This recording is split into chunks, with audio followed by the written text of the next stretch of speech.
자, 스토리의 주도주.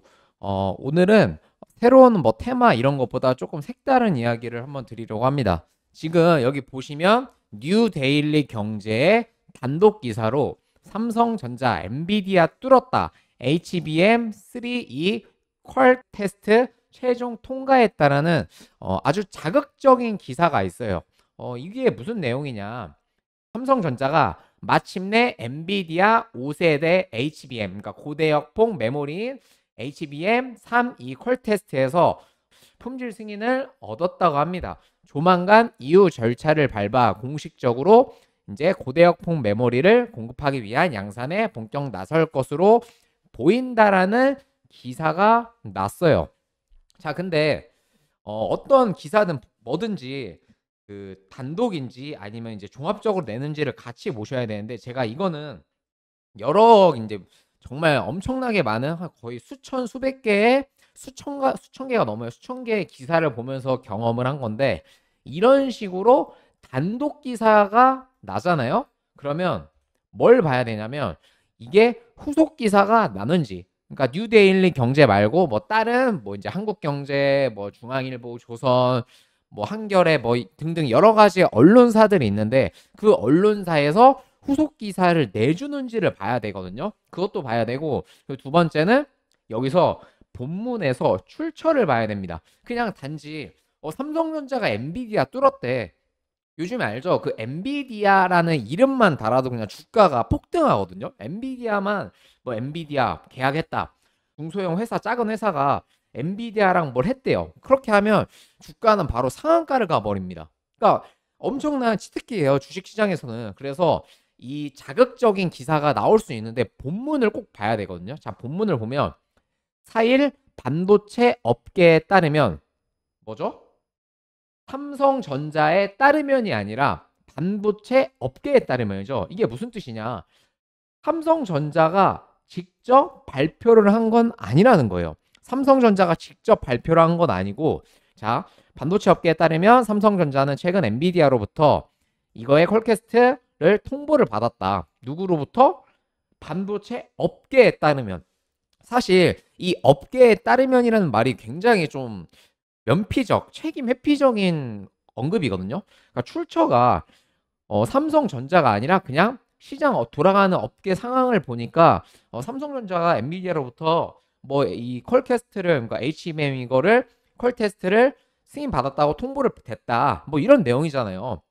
그래서 자, 이는 삼성전자가 엔비디아 측의 요청으로 HBM과 메모리 개발 담당 임원들을 미국에 급파한 지 한 달여 만에 나온 성과다. 뭐 앞서 삼성은 발열 등의 문제로 예정대로 퀄캐스트를 통과하지 못하고 있는 것으로 알려졌는데 이후 승인 소식이 알려지지 않아서 우려를 만들었었다. 근데 우려를 만들었었는데 이번에 이거를 통보를 받았다. 뭐 이런 내용이잖아요. 그러면 아까 말했죠. 후속 기사가 나오는지를 같이 봐야 되거든요. 그래서 네이버에 삼성전자라고 쳐보세요. 자, 뭐 관련 도순 최신, 최신이라고 하니까 안 나오고, 보통 이제 중요한 기사들니까 최신이라고 하면 일반적인 언론사들도 다 나오는데 이 관련도 순으로 나오면 그래도 좀 큰 언론사들이 위주로 나오거든요. 근데 보세요. HBM 관련돼서 이 뉴데일리, 아까 봤던 뉴데일리 말고 있나요? 이거는 그냥 뭐 3% 오른다. 지금 이 소식 때문에 삼성전자가 3% 이상 오르고 오히려 이제 경쟁자인 하이닉스는 3% 이상이 빠지고 있었거든요. 근데 보세요. 삼성전자 뭐 오른다. 초강세. 삼성 이거는 17시간 전이고요. 35분 전에 난 단독 기사. 1일 전, 47분 전. 삼성전자 전 세계 7개 도시서 다른 얘기죠. 17시간 전 다른 얘기. 15시간 전 다른 얘기. 26분 전은 뭐예요? 삼성전자 2분기 영업이익이 13배가 된다. 스마트폰 부분은 빠져. 이거는 뭐 삼성전자의 실적이 좋아질 거라는 전망이죠. 뭐예요? 어때요? 후속 기사가 없죠. 이거는 15시간 전에 뭐 송재혁 삼성전자 CTO가 뭐 엔비디아 HBM 테스트가 좋은 결과가 있을 것이다라고 인터뷰한 내용이고, 단독 기사가 아니잖아요. 없어요. 후속 기사가 없습니다. 만약에 이게 진짜라고 한다면 후속 기사가 쏟아져 나올 건데, 제가 생각했을 때는 이 단독 기사의 내용이 거짓말이다 이건 아닌 것 같고 아직 다른 언론사에서도 파악을 하고 있는 도중인 것 같아요. 일단 그래서 단독 기사를 봤을 때는 이 정도까지 보셔야 된다라는 겁니다. 이게 단지 엔비디아 뚫었대라고 그냥 확 믿을 게 아니라 후속 기사가 나오는지 그리고 단독 기사의 출처는 누구인지 이거를 꼭 보셔야 됩니다. 이거를 제가 지금 말씀을 드리는 거예요. 이거는 웬만하면 아무도 알려주지 않는 이야기예요. 자, 그래서 삼성전자부터 볼게요.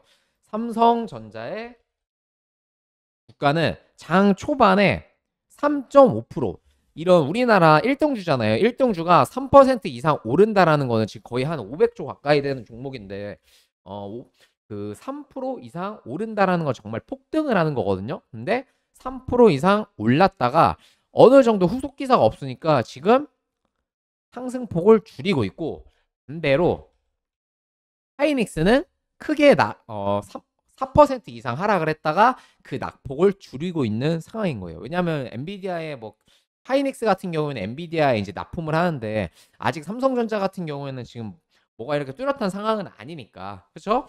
그래서 하이닉스는 낙폭을 줄이고 삼성전자는 상승폭을 줄이고 있는 이런 이상한 현상이 나오는 겁니다. 그래서 하이닉스 계열인 한미반도체도 초반에 크게 하락을 했는데 오히려 낙폭을 반납하고 있죠. 마이너스 7%까지 빠졌는데 지금 다시 오르고 있고 반대로 이제 삼성전자와 연결된 이런 반도체 회사들 IC 같은 경우에는 15%까지 올랐다가 지금 상승폭을 줄이고 있습니다. 제가 말하는 게 어떤 뜻인지 알죠? 단독 기사가 나왔을 때는 그 출처나 이런 부분들을 명확하게 확인을 하고 팩트 체크를 하셔야 된다는 겁니다. 그냥 단지 뉴스가 나왔다고 딱 믿는다? 그렇게 하시면 안 된다는 거예요. 아시겠죠? 자, 그러면 저는 오늘 방송은 뉴스를 봤을 때 어떻게 해석을 해야 되는지를 간단히 한번 설명을 간략하게 드렸고요. 저는 내일 또 방송에서 인사드리도록 하겠습니다. 그리고 이런 것들 좀 저한테 디테일하게 다이렉트로 물어보시려면은 하단 배너에 있는 제 번호로 문자 답장 5번 남겨주시기 바랍니다. 아시겠죠?